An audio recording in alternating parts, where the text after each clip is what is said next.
Selamat pagi. Dan apa kabar pemirsa TVR Parlemen dimanapun Anda berada, berjumpa lagi dalam program TVR 09 bersama saya Angga Farini dan tentu saja rekan saya. Dan saya Elisa Purba, dan dalam 30 menit ke depan kami akan sajikan kepada Anda sejumlah berita nasional, khususnya dari sudut pandang DPR RI sebagai referensi Anda dalam memahami dinamika politik, ekonomi, sosial, dan budaya di Indonesia. Pemirsa TVR Parlemen, inilah TVR 09 selengkapnya untuk Anda.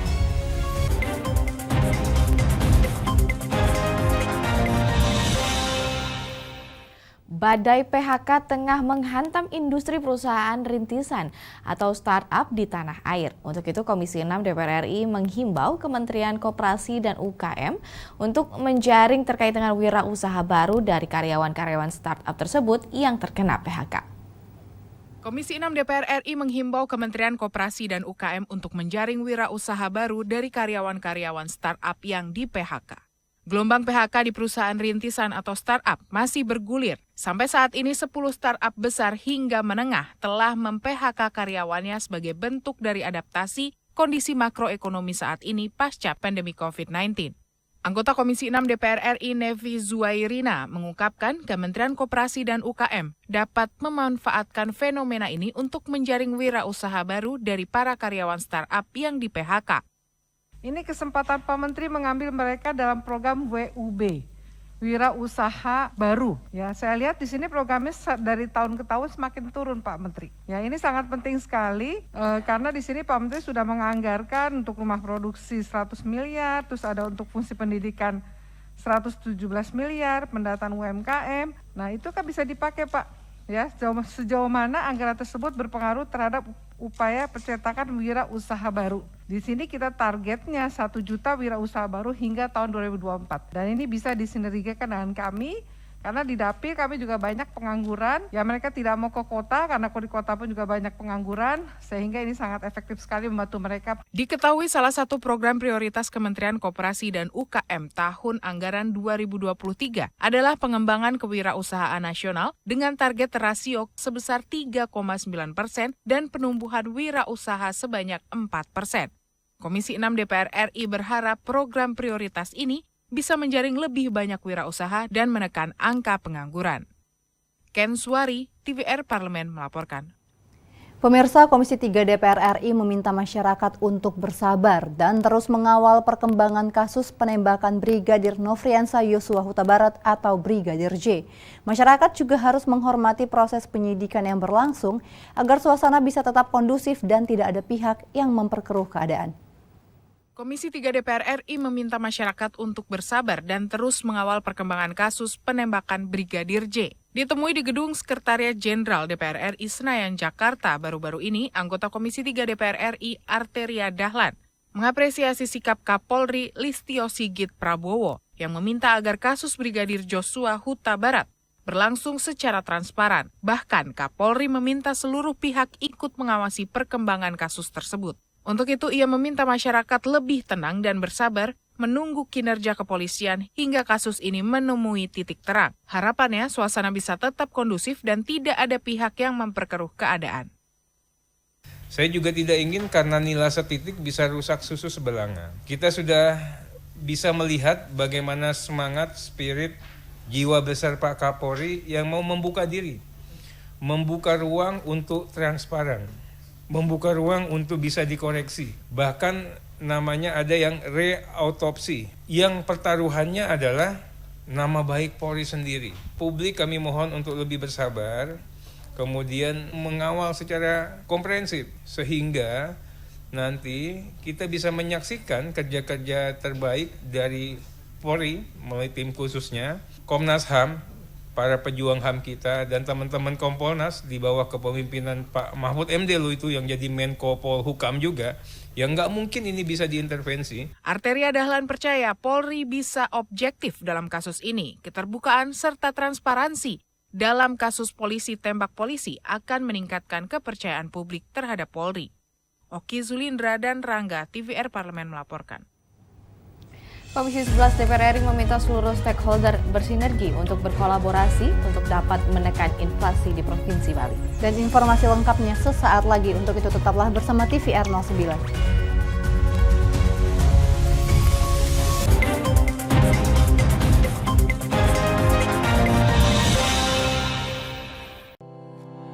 tugas dan fungsi DPR RI sangat penting bagi negeri ini sebagai pengemban amanat rakyat. Namun tidak banyak yang tahu apa saja fungsi dan tugas dari DPR.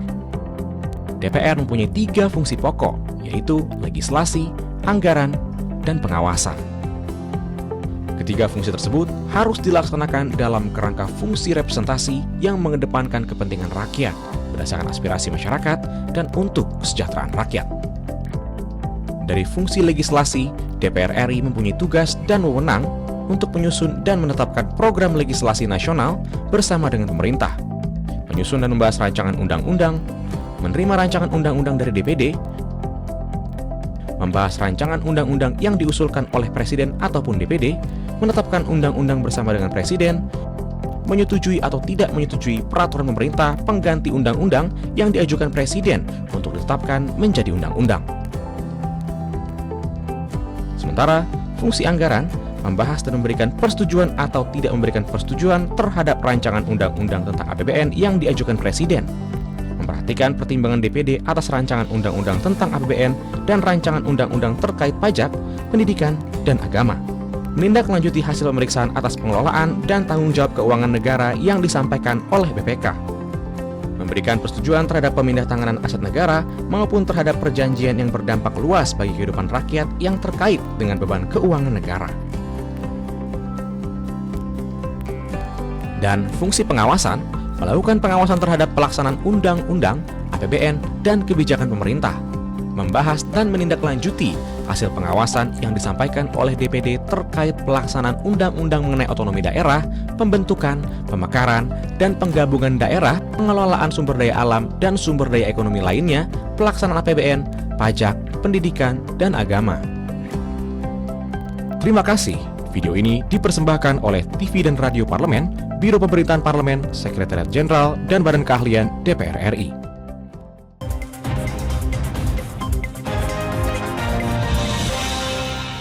Kembali di TVR 09. Komisi 11 DPR RI meminta seluruh daerah di Provinsi Bali bersinergi dan berkolaborasi untuk mengendalikan inflasi. Permintaan dan pasokan kebutuhan pokok harus dapat dipenuhi agar tidak menimbulkan lonjakan harga dan dapat meningkatkan inflasi. Inflasi Provinsi Bali pada triwulan 1 tahun 2022 berada di level 2,41% years on years. Komisi 11 DPR RI meminta seluruh stakeholders bersinergi dan berkolaborasi untuk dapat menekan inflasi Provinsi Bali. Inflasi Provinsi Bali kuartal 1 tahun ini meningkat 0,34% menjadi 2,41%.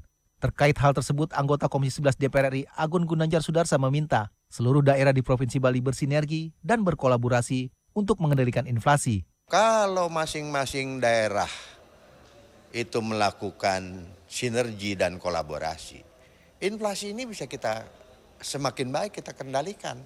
Karena sebetulnya kan bagaimana supply, demand, kebutuhan pokok masyarakat itu terjaga, terpenuhi, sehingga tidak melambung harga itu begitu tinggi, mau lebaran, mau hari raya, mau apapun. Nah, tapi kalau supply dan demand atas komoditas tertentu, kebutuhan masyarakat itu tetap terjaga, ini akan semakin baik. Lebih lanjut, anggota Komisi 11 DPR RI Eriko Sutarduga menyebut inflasi negara-negara lain termasuk Amerika yang mencapai 9,1%, serta gejolak politik internasional seharusnya tidak banyak mempengaruhi perekonomian Indonesia, khususnya Provinsi Bali. Sumber daya alam itu meningkat pesat. Nah, Indonesia punya semua itu, termasuk Bali. Kenapa kita tidak memanfaatkan momentum ini untuk itu juga menjaga kedaulatan pangan kita, kedaulatan dari segala hal, sehingga juga Indonesia teristimewa Bali bisa menunjukkan bahwa memang kita tidak terpengaruh dengan inflasi-inflasi yang ada, tidak terpengaruh dengan situasi perekonomian dunia yang ada, seperti itu. Dari Gianyar, Bali, Teresia Butar-Butar, TVR Parlemen melaporkan. Komisi 4 DPR RI menyoroti alokasi anggaran non-prioritas KKP tahun 2023 yang dinilai lebih besar dibandingkan alokasi anggaran untuk sektor prioritas. Dan di sini Komisi 4 DPR RI meminta agar alokasi anggaran KKP bisa sesuai sasaran program prioritas.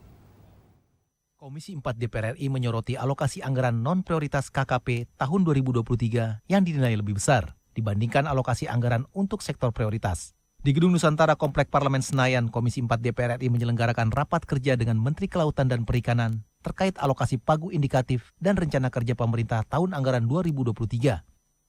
alokasi pagu indikatif Kementerian Perikanan dan Kelautan RI sebesar 6,1 triliun rupiah dengan tema RKP, peningkatan produktivitas untuk transformasi ekonomi yang inklusif dan berkelanjutan. Anggota Komisi 4 DPR RI, Suhardi Duka mengkritisi anggaran Kementerian KKP terkait perbandingan anggaran untuk sektor prioritas dan non-prioritas. Saya kira ini Pak Menteri menjadi perlu perhatian kita bersama supaya ada penajaman alokasi anggaran. Belanja itu lebih ke anggaran yang prioritas. Dukungan manajemen kami melihat masih sangat terlalu besar, ya. Baik di semua eselon 1. Katakanlah seperti di KKP 838 miliar, di mana dukungan manajemennya itu 463 miliar. Di dalamnya itu ada belanja gaji hanya 195 miliar.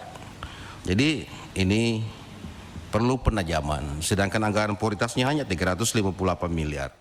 Lebih lanjut, Komisi 4 DPR RI meminta pemerintah berkomitmen menjalankan kegiatan secara tepat, khususnya pemberian bantuan kepada masyarakat yang menyangkut kesejahteraan pelaku utama kelautan dan perikanan. Dari Senayan, Vinita TVR Parlemen melaporkan. Komisi 10 DPR RI meminta Kemendikbudristek untuk segera menyelesaikan persoalan formasi guru P3K pada tahun 2023. Pemenuhan kuota 1 juta guru P3K harus segera diselesaikan karena akan berkaitan dengan penyusunan anggaran tahun 2023. Kemendikbudristek menyediakan 758.018 formasi guru P3K untuk tahun 2022 dalam memenuhi kuota 1 juta sejak dilaksanakan pada tahun 2021. Namun jumlah formasi guru P3K untuk tahun 2023 belum ditetapkan. Anggota Komisi 10 DPR RI meminta Kemendikbudristek segera menetapkan jumlahnya karena akan berkaitan dengan penyusunan anggaran tahun 2023. Di Gedung Nusantara 1 DPR RI, anggota Komisi 10 DPR RI Putra Nababan mengingatkan kembali program 1 juta guru P3K yang dijalankan pemerintah, sementara kuota yang sudah terisi masih jauh dari 1 juta. Menurutnya, pemenuhan kuota 1 juta guru P3K harus segera diselesaikan dengan adanya koordinasi dan komitmen yang baik antara Kemendikbudristek dengan kementerian terkait lainnya. Terakhir sekali, saya juga tetap berharap di tahun 2023 menjelang tahun akhir sebelum bulan Februari 2024 agar masalah-masalah yang terkait dengan P3K itu, ya utamanya kalau kita lihat dalam panja, banyak kaitannya juga koordinasi antara kementerian dalam negeri, Pan-RB dan Kemenq serta Kemendikbud itu betul-betul tidak terjadi seperti tahun ini atau tahun-tahun sebelumnya. Putra Nababan menyarankan setiap anggota DPR RI berkoordinasi dengan Pemda di daerah pemilihan masing-masing untuk mendata secara pasti jumlah formasi guru P3K yang dibutuhkan. Dengan begitu, data kebutuhan akan tersinkronisasi dan bisa diverifikasi dengan benar. Raihan, TVR Parlemen melaporkan. Pemirsa, cerita pilu nasib pekerja migran asal Indonesia kembali muncul dari Kamboja. Sebanyak 60 pekerja migran disekap oleh perusahaan investasi ilegal. Dan informasi lengkapnya sesaat lagi, untuk itu tetaplah di TVR 09.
Virus corona menjadi perbincangan dunia.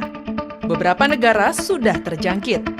Ribuan orang di Indonesia terkena virus ini. Kita perlu antisipasi dengan melakukan hal berikut. Cuci tangan dengan sabun dan antiseptik. Gunakan masker atau penutup mulut saat bersin dan batuk. Masak telur dan daging hingga matang. Hindari kontak dengan hewan. Tidak saling berjabat tangan. Tidak berinteraksi dengan penderita. Jika memiliki demam tinggi, batuk, pilek, gangguan pernafasan, sakit tenggorokan, dan letih lesu, segera periksakan ke dokter. Waspada virus corona, cegah penyakit sejak dini. Dipersembahkan oleh TVR Parlemen, Biro Pemberitaan Parlemen, Sekjen dan DK DPR RI.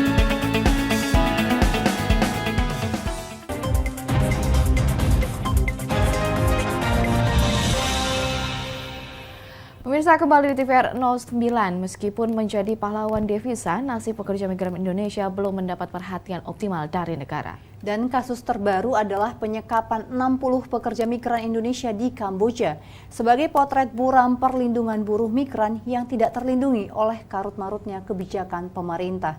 Dan berikut ini laporan mendalam yang telah dirangkum oleh tim redaksi TVR Parlemen dalam segmen editorial Parlemen.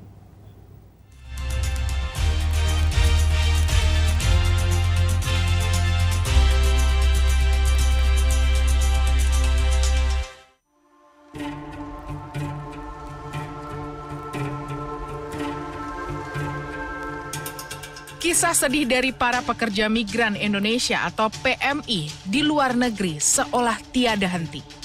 Namun hal ini tak lantas mengurangi animo masyarakat untuk mencari rezeki di negeri orang dengan segala resiko yang harus diterima. Cerita pilu nasib PMI kembali muncul dari Kamboja. Sebanyak 60 PMI disekap oleh perusahaan investasi ilegal di Provinsi Sihanoukville, Kamboja. Sebanyak 55 pekerja berhasil dievakuasi dan diselamatkan oleh kepolisian Kamboja. Sementara 5 lagi masih dalam proses pemindahan. Komisi 9 DPR RI mendesak pemerintah memperbaiki sistem pengiriman, penempatan, serta perlindungan bagi pekerja migran Indonesia melalui kemudahan perizinan dan implementasi aturan perundang-undangan untuk menutup celah pengiriman pekerja migran Indonesia secara ilegal. Anggota Komisi 9 DPR RI, Kurniasih Mufidayati, meminta pemerintah memprioritaskan perlindungan dan hak hukum bagi para pekerja migran Indonesia. Jadi terkait dengan pelindungan pekerja migran Indonesia, mereka ini kan pahlawan-pahlawan devisa yang harusnya mendapatkan perhatian porsinya lebih besar gitu dari pemerintah. Dan memang pemerintah saat ini harus melakukan pembenahan secara totalitas terkait dengan tata kelola, pengiriman, penempatan, dan juga perlindungan terhadap pekerja migran Indonesia yang sudah berangkat gitu ya. Nah, tantangan paling besar adalah bagi pekerja migran Indonesia yang berangkat unprocedural ataupun non-procedural. Nah, ini juga harus dicegah sedemikian rupa dan kita tahu ini nggak mudah. Tapi secara berkala sebenarnya mungkin kita harus punya roadmap untuk bisa benar-benar menghentikan pemberangkatan secara non-prosedural. Itu harus ada target. Misalnya sosialisasi yang dimasifkan kepada pekerja migran yang CPMI ya, calon pekerja migran yang akan berangkat. Kemudian kemudahan layanan ketika harus memproses administrasinya dipermudah semudah-mudahnya sehingga nggak milih jalan pintas gitu ya. Udah deh, daripada pusing harus ini harus itu, banyak pintu banyak ini, akhirnya memilih potong kompas tapi ternyata malah jadi musibah. Anggota Komisi 1 DPR RI Bobi Adityo Rizaldi meminta pemerintah memperketat pintu keberangkatan luar negeri untuk mencegah pengiriman PMI secara ilegal. Bobi Adityo mengatakan, untuk mencegah kejadian serupa terulang, pemerintah harus membentuk tim khusus yang bertugas melakukan pengawasan dan pemeriksaan dokumen calon pekerja migran yang akan berangkat ke negara tujuan. Kolaborasi penegak hukum antar negara juga harus dilakukan untuk mempermudah koordinasi dan komunikasi saat terjadi temuan kasus. Paling utama adalah pemerintah perlu upaya penangkalan dan deteksi dini. Jadi dalam melakukan pengawasan untuk orang yang pergi ke sana itu perlu ada suatu mekanisme yang bisa menyaring apakah mereka ke sana dengan kesadaran untuk berwisata ataukah memang perjalanan bisnis, tetapi kalau misalkan untuk bekerja atau yang rentan menjadi human trafficking itu sangat berbahaya dan perlu dideteksi, sehingga nantinya aparat penegak hukum juga perlu berkoordinasi sehingga fasilitator human trafficking tersebut atau investasi yang bodong itu bisa terdeteksi lebih dini. Ya, paling utama selain adanya upaya penangkalan kan sudah ada titik-titiknya di mana kira-kira masyarakat tersebut bisa direkrut, bisa dikirim. Lantas juga di pintu-pintu bandara mungkin akan lebih ketat lagi untuk di daerah-daerah yang sudah sering kasus seperti ini. Jadi misalkan semua keberangkatan menuju Kamboja itu mungkin perlu ada petugas imigrasi di sana, ada aparat penegak hukum di sana, dan juga aparat dari PPWNI di bandara-bandara. Anggota Komisi 9 DPR RI Neti Prasetyani meminta pemerintah khususnya Kementerian Luar Negeri memiliki sistem registrasi untuk memantau proses penempatan pekerja migran dan kondisi pekerja migran di negara penempatan. Neti juga meminta pemerintah membuat kesepakatan dengan negara tujuan untuk menjamin keamanan, keselamatan, dan kesejahteraan para pekerja migran. Perwakilan kita yang hari ini ada di berbagai negara memiliki data, ya, memiliki sistem registrasi berapa orang yang berangkat, kemana saja mereka diberangkatkan, itu idealnya. Sehingga ketika database ini dimiliki oleh Kementerian Luar Negeri yang menjadi leading sektor dari perwakilan, ya, Kedutaan Besar Republik Indonesia di berbagai negara penempatan, mereka tidak kesulitan ketika mendapatkan praktek-praktek seperti itu.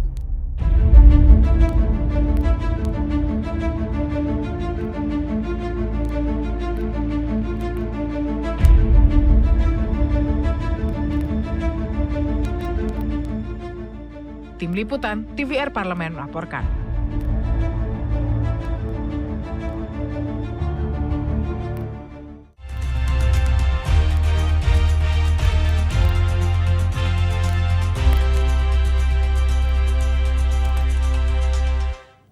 Budaya di Indonesia kini telah mampu dikemas dengan sentuhan teknologi agar menarik bagi generasi saat ini. Dan sesaat lagi kami akan ajak pemirsa TVR Parlemen berkunjung ke Museum Nasional. Untuk itu tetaplah di TVR 09.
Terima kasih pemirsa masih bersama kami di TVR 09. Pemirsa, teknologi imersif telah masuk ke Indonesia dan teknologi ini memberikan pengalaman menarik bagaimana sebuah cerita dikemas dalam bentuk audiovisual. Nah, pemirsa, di Museum Nasional Indonesia atau yang dikenal dengan Museum Gajah kini memiliki ruang pameran dengan banyak sekali teknologi imersif tersebut. Pemirsa akan diajak menikmati ragam budaya Indonesia dengan cara yang lebih interaktif. Dan tak perlu berlama-lama lagi, berikut liputan lengkapnya dalam segmen Intips, Informasi dan Tips.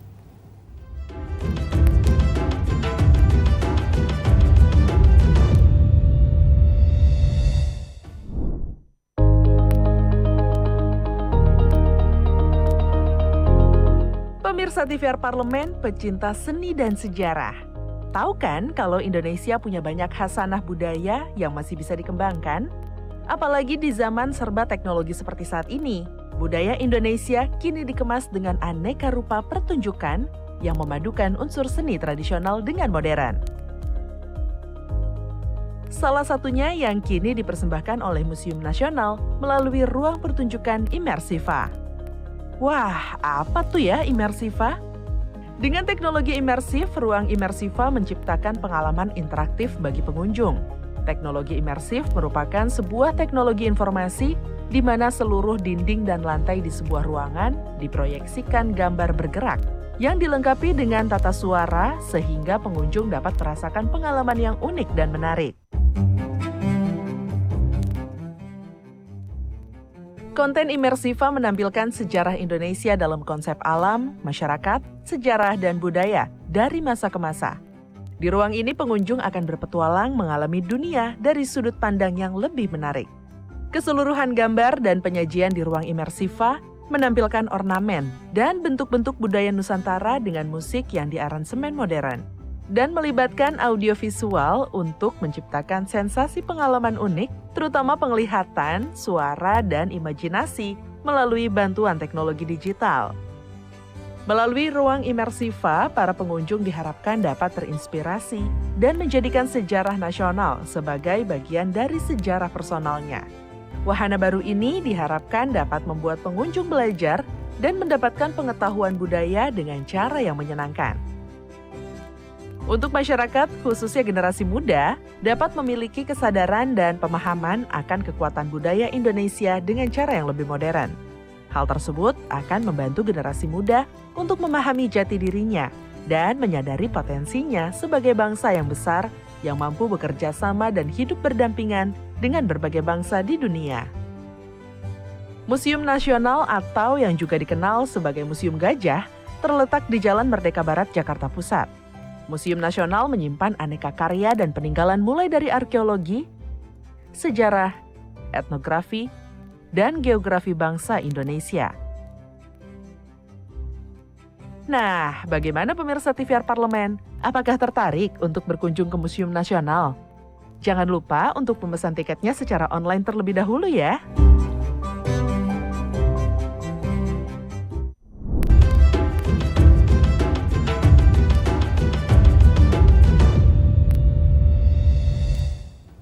Bagaimana pemirsa, apakah Anda tertarik untuk mengunjungi Museum Nasional? Dan kini kami informasikan kepada pemirsa TVR Parlemen bahwa DPR RI saat ini sedang memasuki masa reses di mana seluruh anggota Dewan kembali ke daerah pemilihan masing-masing, melaksanakan fungsi representasi DPR, menyerap dan menghimpun aspirasi masyarakat, serta tentunya menindaklanjuti dan memberi pertanggungjawaban kepada konstituen di daerah pemilihannya. Sejumlah agenda dan program DPR RI dapat Anda saksikan pemirsa secara langsung di TVR Parlemen melalui kanal utama, kanal komisi dan kanal alat kelengkapan Dewan lainnya yang tentunya dapat Anda akses di tvr.dpr.go.id.